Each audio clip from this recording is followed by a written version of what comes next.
Olá, galera. Beleza? Seja bem-vindo, Carlos. Esperando a galera entrar aí. Olá, Carolina. Tudo bem com vocês? Já já nós começamos nossa live de hoje sobre a história do teatro, né? Continuando o que a gente já vem falando aí.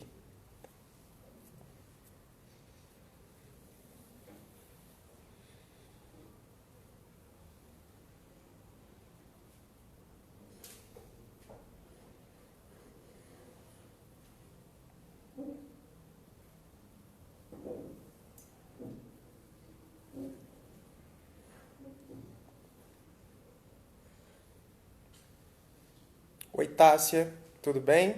Seja bem-vinda a mais uma live nossa. Você que está acompanhando aí fielmente as lives de história do teatro. Hoje a gente vai falar de teatro medieval.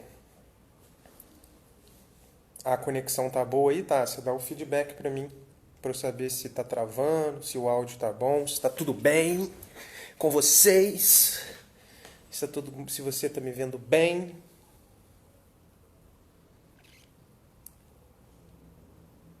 O que que você acha? Tá funcionando legal? Então, beleza. Pra galera que tá entrando aí, né, vou falar, é importante falar, né? Sempre falo no início das lives que a sala de giz, enquanto não pode estar com as portas abertas para fazer os eventos, voltar com as aulas presenciais de teatro, nós estamos fazendo toda segunda e quinta-feira lives, né, para falar sobre teatro. Segunda-feira o Felipe Moratori é o responsável pela live. Ele fala sobre o corpo do ator a partir da visão de alguns encenadores e pesquisadores de teatro, né, do século XX,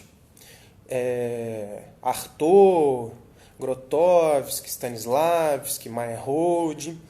E eu, nas quintas-feiras, estou falando um pouquinho da história do teatro, né? Como o teatro chega até nós aqui no Ocidente, da forma que a gente pensa ele hoje, né?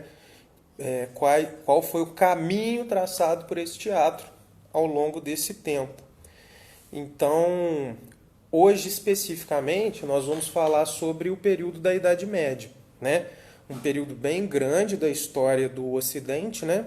Que, que a Europa viveu, né? E nós iremos falar sobre ele. Já falamos em outras duas lives sobre os tempos primitivos, Egito e Grécia. Na segunda live falamos sobre o teatro romano também, que aconteceu antes da Idade Média, né? Pegando sempre com essa abordagem voltada para o Ocidente, né? Porque é o que eu tenho domínio de falar, por nós sermos povos ocidentais, enfim, colonizados, e aí a gente pega todo esse conhecimento que vem da Europa para cá, né? O teatro oriental, enfim, é outra vertente, outro caminho, outra história, mas é isso. Hoje já tem uma convergência, né, nas minhas pesquisas, um pouco do teatro indiano, né? O próprio Terra Sem Acalanto que a gente fez tem um pouco de práticas de teatro indiano, que foi o Rasa Box, que foi uma ajuda, que foi um procedimento para a gente construir o espetáculo, mas enfim, eu vou falar do teatro ocidental, então é importante falar que a gente vai passar por essa história que a gente já vê nas escolas, né? Ao longo ao longo da nossa vida, né? Que é Grécia, Egito, Grécia, Roma, a Idade Média Europeia, enfim.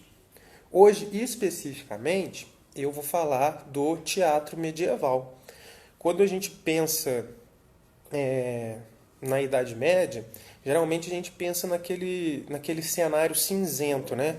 Onde parece que não aconteceu nada de interessante, onde parece que tudo ficou parado por um tempo, o ser humano vivendo nas piores condições possíveis de exploração.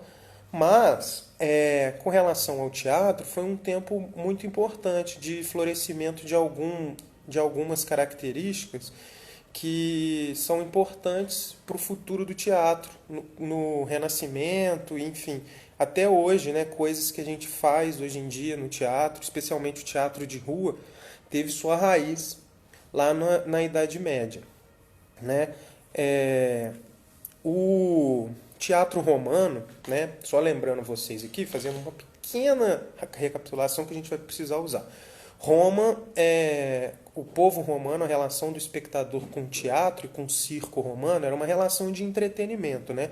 Muito diferente da relação do povo grego, que já era uma relação para pensar a sua sociedade, uma relação catártica, ritualística. O povo romano não, era um povo que estava atrás do divertimento, do entretenimento. Então, por muito tempo, o teatro foi feito. O circo romano roubou o lugar do teatro, né? Na decadência do Império Romano, a gente vê o assassinato de cristãos em grandes arenas, né? Enfim, enquanto isso, paralelamente a isso, o povo fazia os gêneros mais populares nas ruas, nas praças, né?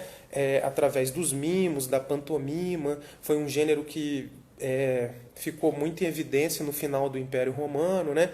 Durante os espetáculos de gladiador, etc., sempre entrava um mímico, um bufão entre as batalhas para entreter o público, né? Isso também fora das grandes arenas, sempre tinha esse trabalho dessa bufonaria, desses mímicos, dessa pantomima que contava histórias a partir de estereótipos sociais e etc. Quando chega a Idade Média, o que acontece? Roma declara-se cristã, né? E ela acaba com o politeísmo no Estado romano, que antes era o Estado politeísta. Ele vira um Estado monoteísta, acreditando em um único Deus, Jesus Cristo. E a partir disso, começa-se a construir templos grandiosos, luxuriosos, por exemplo, muito mais presente no Império Bizantino, né?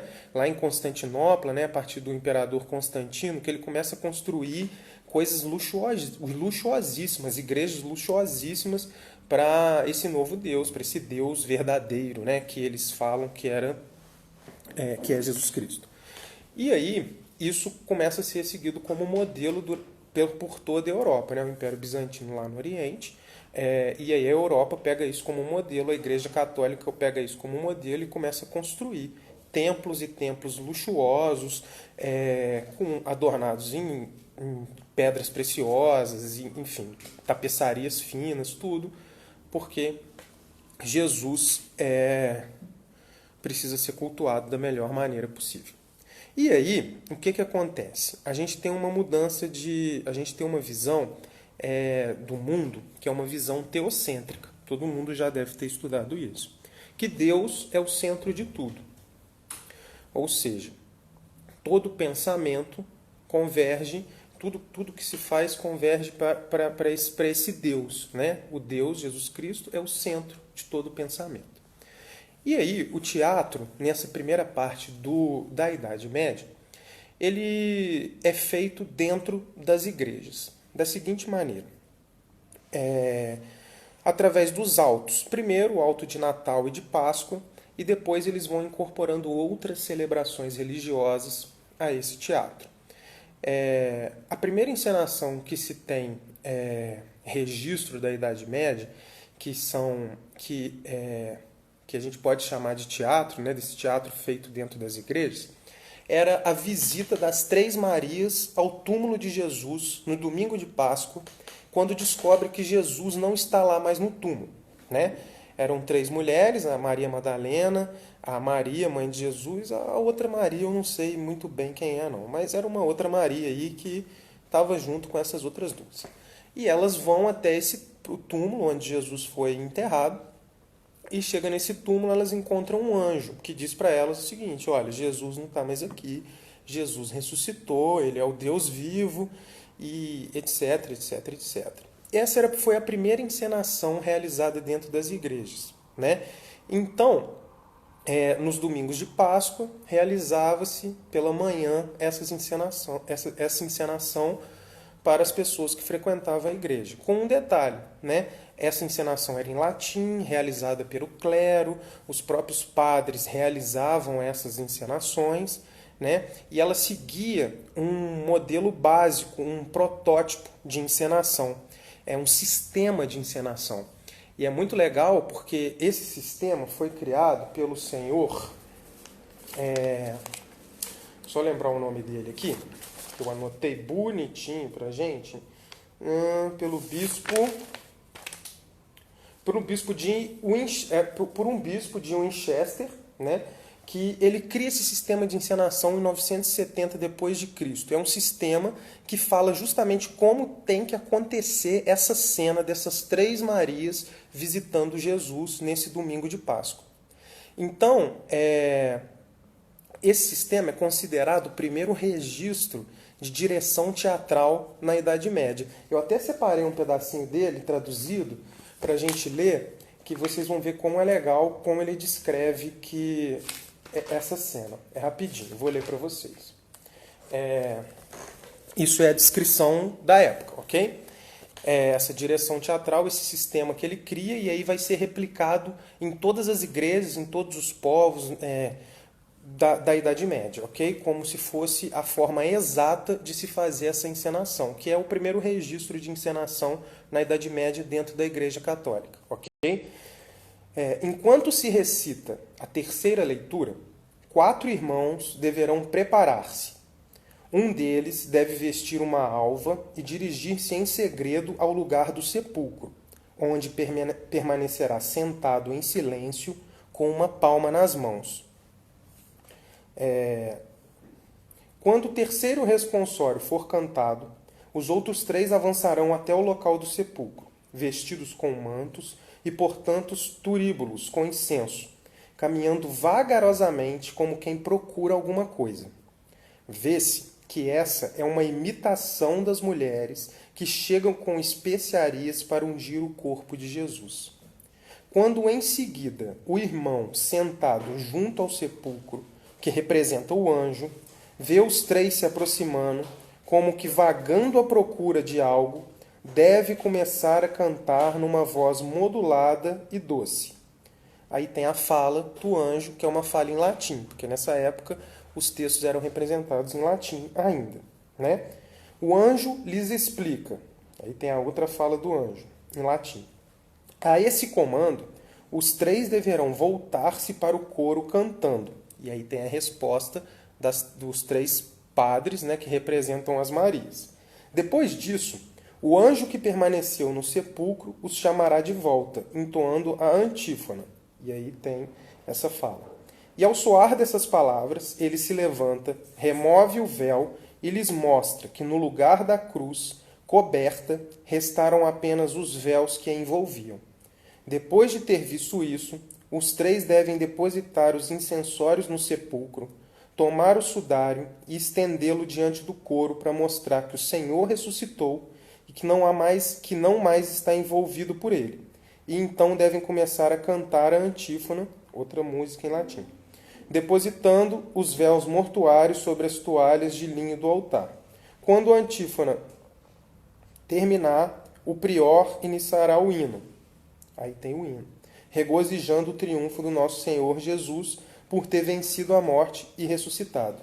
Quando o hino começar, todos os sinos deverão ser tocados.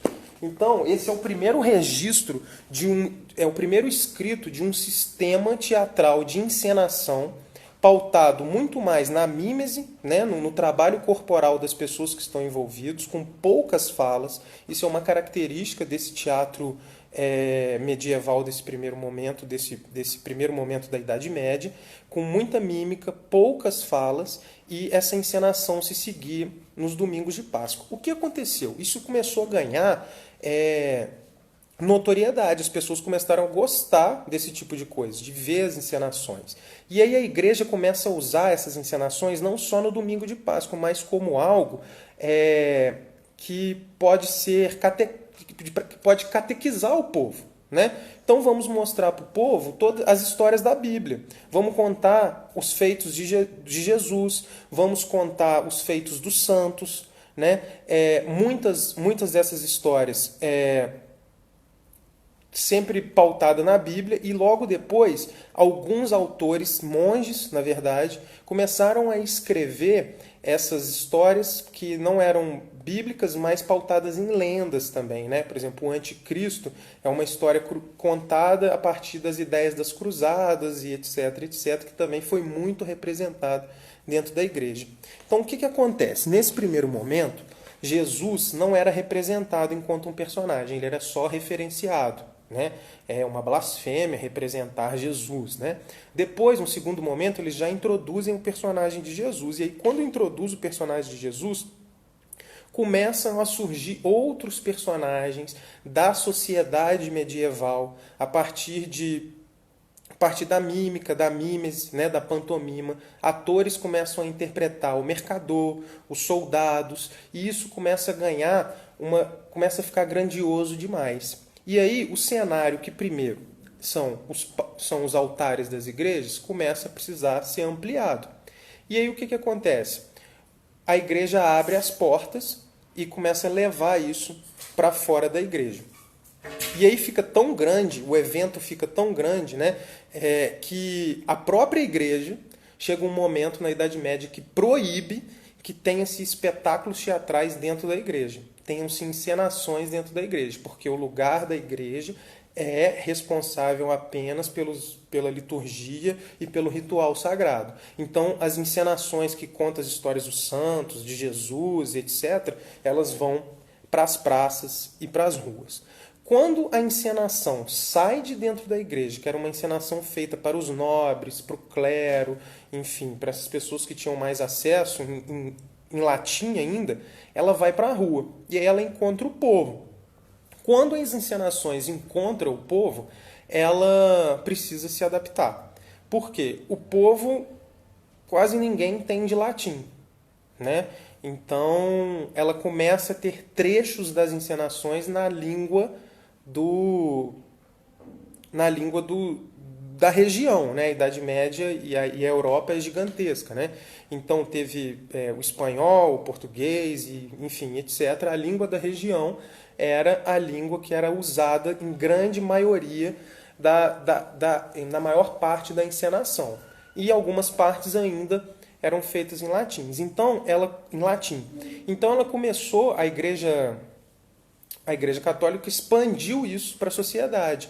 E aí criou-se muitos mitos, né? Muitas coisas que foi virando festivais, festividades, né? Esse domingo de Páscoa deixou de ser um domingo só e viraram dias de celebração, onde as pessoas viam um embate entre Jesus e o diabo, né? Os personagens deixaram de ser só santos e personagens bíblicos e viraram também alegorias, né? Como a luxúria, né? A gula, ou a bondade, né? A fé, tudo isso viraram personagens alegóricos. Isso foi levado para as ruas, para os mercados, para as praças na Idade Média, ainda sob a coordenação da igreja. O que aconteceu? Esses espetáculos eram tão grandes, de tão grande dimensão, que as pessoas acompanhavam. Eram vários cenários montados nas cidades e as pessoas iam de lugar em lugar, para representar para ver as representações desses espetáculos, né? Então elas seguiam pelas cidades, essas grandes festividades duravam 2 dias. Aí tem o alto da vida de Jesus, que começa lá no batismo de Jesus no Rio Jordão e termina com a ressurreição de Jesus e com Jesus indo lá no inferno resgatar Adão e Eva, que são a primeira salvação, né? Então tudo isso era representado. Então tinha parte da cidade que representava a casa de Maria, a outra parte da cidade era a boca do inferno, a outra parte era o lugar onde Jesus era batizado. Então a cidade ganhava essa praça, né? Esse grande mercado, essa cidade também ganhou cenários e essas alegorias. Muitos desses cenários montados em estruturas fixas, mas também podia ser montado em carroças. O público também, ao invés do público ir até o cenário, ele podia ficar parado e as carroças iam passando com cenários, e cada cenário com uma cena específica da vida e dos mistérios de Jesus. Nessa época, é importante lembrar que ainda dentro da igreja, todos os personagens eram feitos por homens. E não tinha nenhum problema para a sociedade ver um homem representando mulheres. Era até comum na época, as mulheres não podiam estar em cena. Porém, quando o teatro ganha a rua, o povo também começa a se manifestar junto com ele.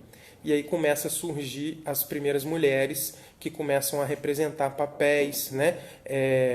A igreja mesmo coloca mulheres para representar papéis como a luxúria, por exemplo, ou até mesmo como Maria Madalena, que era colocada como uma personagem sedutora, e aí o público ia ao delírio com aquela personagem, enfim.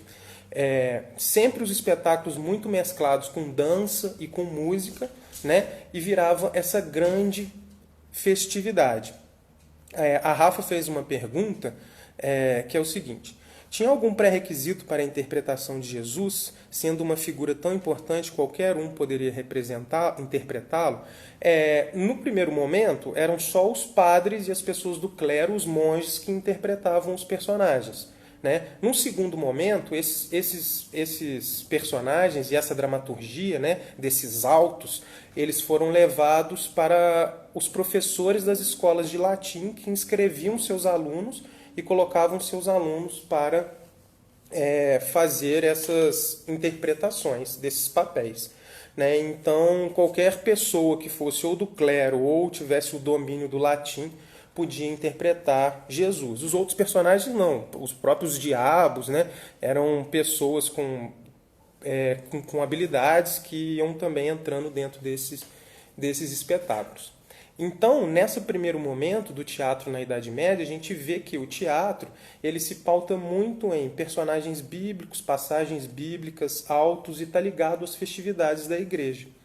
Né? E que primeiro começou dentro da própria igreja, só que tomou uma proporção muito grande e a própria igreja falou assim, não, agora aqui dentro é só lugar de reza, a gente não vai mais fazer encenação e a gente vai fazer esses teatros na rua. Quando ele ganha a rua, ele encontra o povo e aí esses textos param de ser somente em latim e passam a ser na língua vernácula daquele povo, né? E aí o povo começa a ganhar afeição por esse teatro. Né? E aí o teatro ganha um poder muito grande de catequização.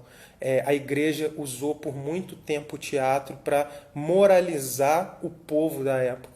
Né? Inclusive, nós temos, quando a gente entrar na parte do Brasil, que vai ser uma parte que eu vou falar, o padre jesuíta Anchieta usou o teatro para catequizar os índios aqui no Brasil. Esse teatro que era feito lá na Idade Média, esses modelos de teatro, ele usou aqui com os índios, com os povos indígenas, para catequizar esses povos. Né?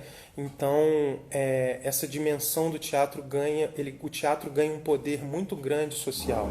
Né? Através das peças teatrais, eu mostro para o povo o que é certo e mostra para o povo o que é errado, né? Na visão da igreja. Né? Então a igreja amplia o seu domínio e ao mesmo tempo transforma esse domínio numa grande festividade onde o público vai ter o olhar para aquilo, né? Nossa, olha lá, Jesus, que maravilhoso, né? E ao mesmo tempo ter esse entretenimento também na rotina dessas cidades. Até hoje, a gente tem um teatro feito no Brasil nesses moldes. Né? Lá em Nova Jerusalém, toda Semana Santa tem aquele espetáculo, né, da crucificação, da história da vida de Jesus, da paixão de Cristo, lá em Nova Jerusalém, que é feito nesse formato medieval. Né? Vários cenários montados e o público com essa itinerância entre esses palcos que já estão lá pré-montados e os atores já estão dispostos para realizar os seus papéis. Beleza. Passando esse primeiro momento desse teatro catequético, desse teatro feito dentro das igrejas, com a representação de personagens, né, bíblicos e etc., o teatro foi para a rua, e aí o que o povo faz? Ele pega o teatro para ele também. E aí o teatro deixa de ser algo somente praticado pela igreja, e ele começa a ganhar artistas e pessoas do povo começam a se apoderar desse teatro também na segunda metade da Idade Média, depois do século XII, século XIII, nós vamos ter o surgimento das farsas, que antes foi reprimida pela Igreja Católica, que não podia acontecer teatro desse tipo, por ser considerado profano. O povo, quando pega isso, a igreja já dá aquela afrouxada, e aí o teatro para de ser somente esses dramas litúrgicos, esses autos, e ele vai para a mão do povo através dessas farsas. Né? O que são as farsas? A farsa é o gênero mais simples da comédia, né? E ela traz geralmente personagens estereotipados do povo, da sociedade, né? E traz o riso através desses estereótipos, né? Muito ligado à mímica, né? À pantomima e textos curtos. A farsa cria situações sociais para movimentar o riso, gracejos e etc. Né? Muitos programas de comédia, né, atualmente trabalha pautado nesse pensamento dessa farsa, né, no assumir esses estereótipos sociais para estar debochando e rindo disso. E aí o teatro ganha outra proporção. E aí ele começa a ir para a mão do povo. Esses dramas litúrgicos, esses autos continuam acontecendo, né, durante as festividades, as celebrações da Igreja Católica, e aí o povo toma posse desses teatros, usando ainda essa estrutura das praças, das ruas. Né?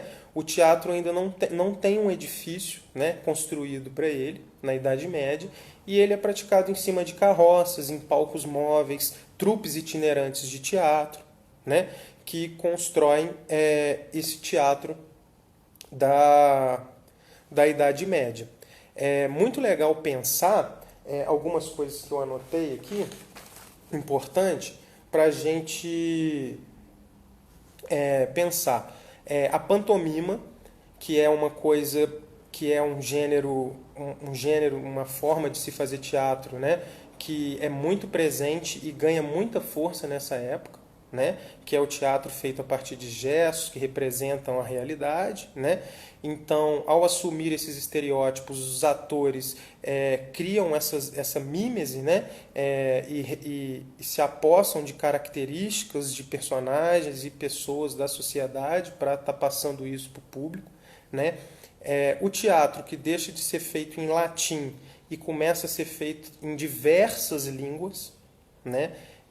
Inclusive na Idade Média, o primeiro drama português, em português, é realizado na Idade Média, durante esse período, quando o teatro sai das igrejas e ganha as praças, né? Porque ele ganha essa possibilidade de ser falado na língua do povo.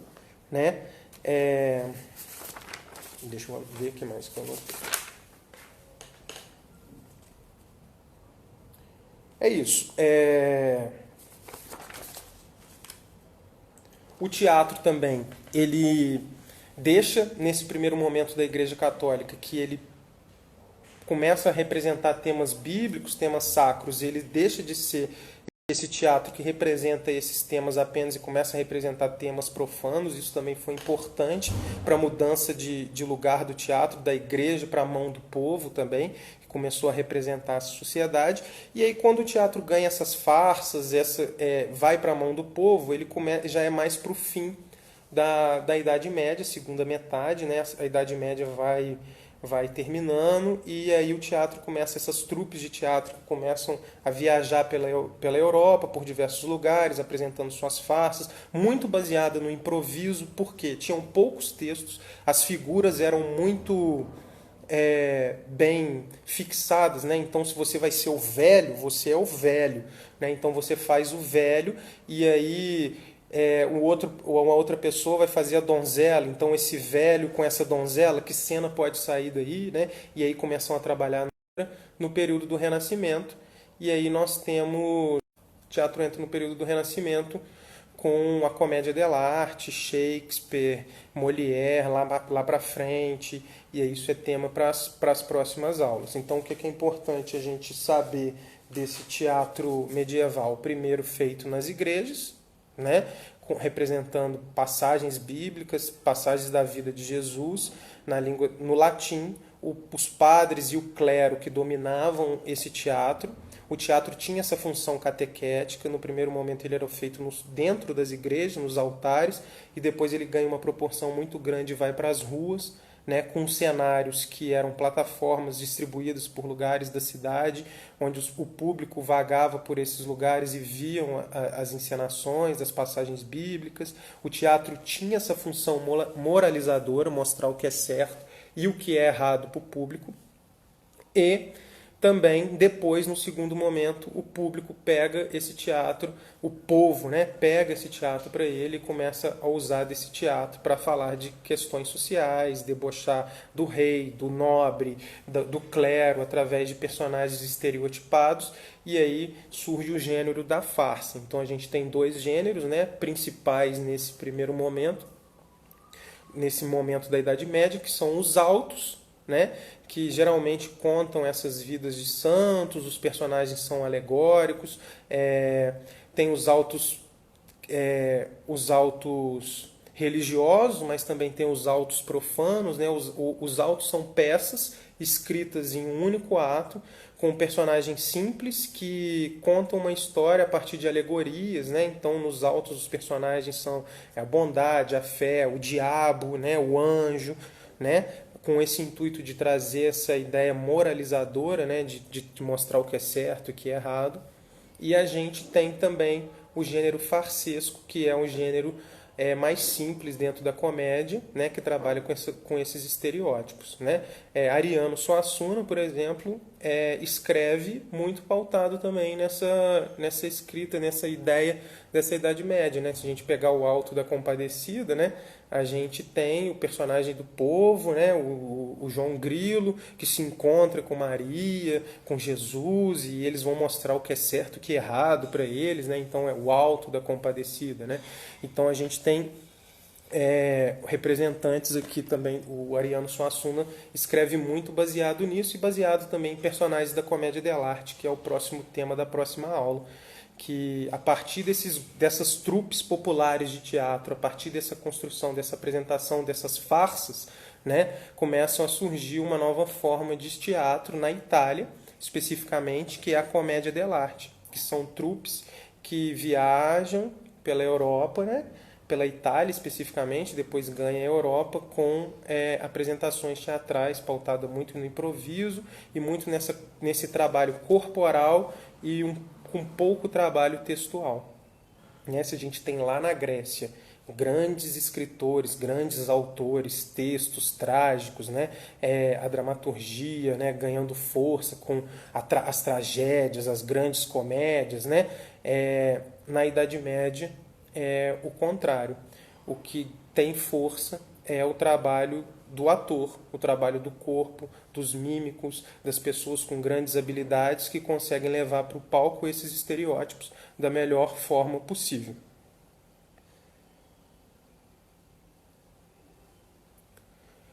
Os figurinos, a Tássia mandou uma pergunta. E os figurinos eram pensados ou feitos com roupa no cotidiano, especialmente quando não era feito pela igreja? Os figurinos eram pensados, né? Todos eles estritamente pensados. Dentro da igreja ele pensava esses figurinos para representar esses santos, essas alegorias, eram todos milimetricamente pensados para passar essa ideia que a igreja queria pensar. Mas quando ele vai para a mão do povo, né, para esse gênero farsesco, os figurinos sim eram pensados justamente por fortalecer esses estereótipos. Né? Se é um trabalho de teatro pautado no corpo... Não, vai voltar. Se era um trabalho de teatro pautado no corpo, né? Esses figurinos são pensados para valorizar esse corpo desses atores que estavam em cena. Né? Então, se eu vou representar um nobre, eu tenho que trazer esses figurinos, essas características desse nobre, tanto para o corpo, para o gestual, mas também tanto para as vestimentas, para a cenografia. Se eu vou ser uma donzela, eu posso ter um outro tipo de figurino. Então, eles pensam esse figurino, sim,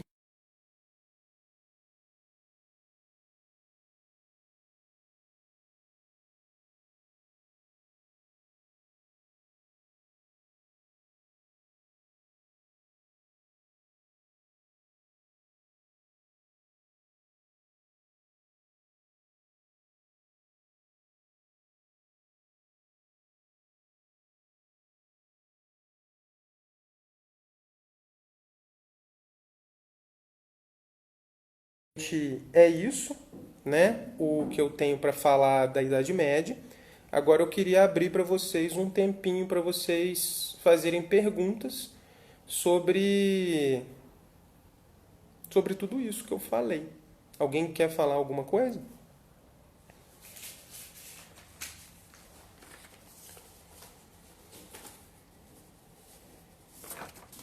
Bem, eu escrevo muito, né? Geralmente eu nem falo esse tanto que eu escrevo, mas é importante escrever para a gente guardar coisas importantes, especialmente detalhes, né? Lembrar que a Idade Média se estende por toda a Europa, então, se a gente for falar de cada lugarzinho específico do que aconteceu com a Holanda, né, com os espanhóis, com os portugueses, a gente precisa de um tempo gigantesco, né? É, o livro que eu uso como base é este daqui, né? Ele é a base do estudo. História Mundial do Teatro, da Margot Bertolt. E especificamente também para essa aula eu usei um livro que é muito bom, que é até difícil de achar ele hoje nas livrarias, mas nos sebos online talvez vocês encontram, que é o Máquina para os Deuses. Então, quem tiver interesse, é um livro muito legal que fala dessa trajetória também cenográfica. Né? O livro da Ana Mantovani, que eu também já indiquei outras vezes, que é o Cenografia, ele fala especificamente desse teatro clássico, e depois ele já faz um salto lá para o século XX, para o século XIX, século XX, para falar dessa maquinaria desse palco italiano e etc.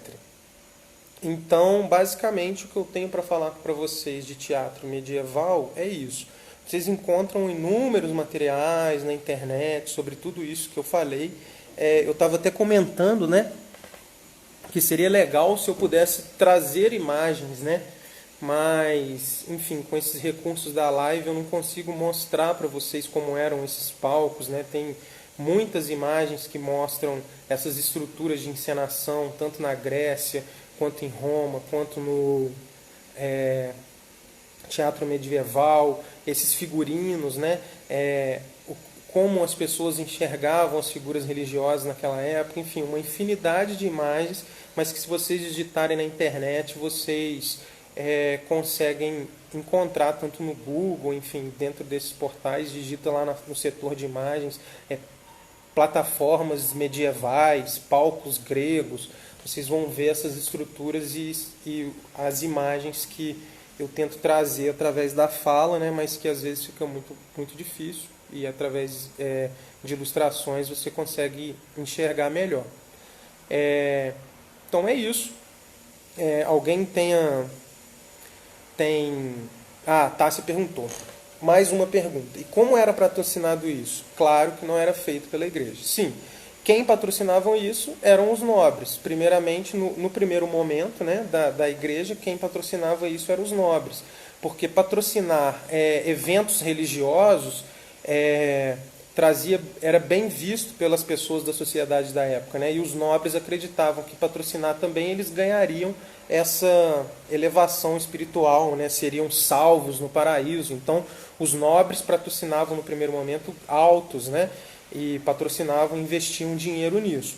Depois, com as trupes de teatro popular, ficou um pouco mais difícil, mas ainda assim eles recebiam patrocínios de pequenos comerciantes, de nobres também que se interessavam por essa forma de teatro e queriam levar para suas propriedades. Então, sempre a nobreza patrocinando, né? A igreja fazia, mas tinha esse dinheiro que entrava da nobreza, né? A gente costuma ver que muitas igrejas, as igrejas eram construídas com dinheiro da nobreza, né? E aí é muito interessante, até hoje, não na Idade Média, né, mas pegando um período após isso aqui no Brasil, se você for em igrejas mais antigas, você vê, na verdade eu acho que toda igreja é antiga, né? Se for numa igreja antiga, você vê lá o nome das pessoas nos bancos, já viram isso? Tipo assim, família fulano de tal, né? Porque para mostrar que a família deu aquele banco, né? Então, tanto ajudavam nas construções do templo, mas também ajudavam nessas celebrações, na produção dessas peças teatrais, no primeiro momento feito pela igreja, e depois os nobres patrocinavam pequenas trupes e pequenos artistas de teatro para apresentar em suas festividades pessoais, enfim, em suas comemorações dentro de suas propriedades, né? E quando era feito na rua, geralmente não tinha nenhum tipo de patrocínio, essas trupes populares, né? Fazia-se, montava a carroça, fazia as apresentações e recolhia o dinheiro do povo. O povo dava o que tinha, passava o chapéu. Daí também vem essa tradição do teatro de rua, né, de passar o chapéu. Né? Você faz a apresentação e passa o chapéu para quem está assistindo colaborar. As trupes populares de teatro viveram muito tempo assim, especialmente no período da comédia dell'arte. Um filme que eu indico para vocês devem achar para assistir aí na internet, chama-se A Viagem do Capitão Tornado. É um filme italiano que mostra exatamente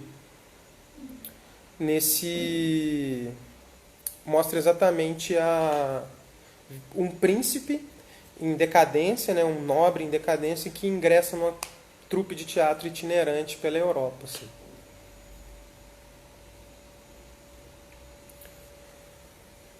É isso.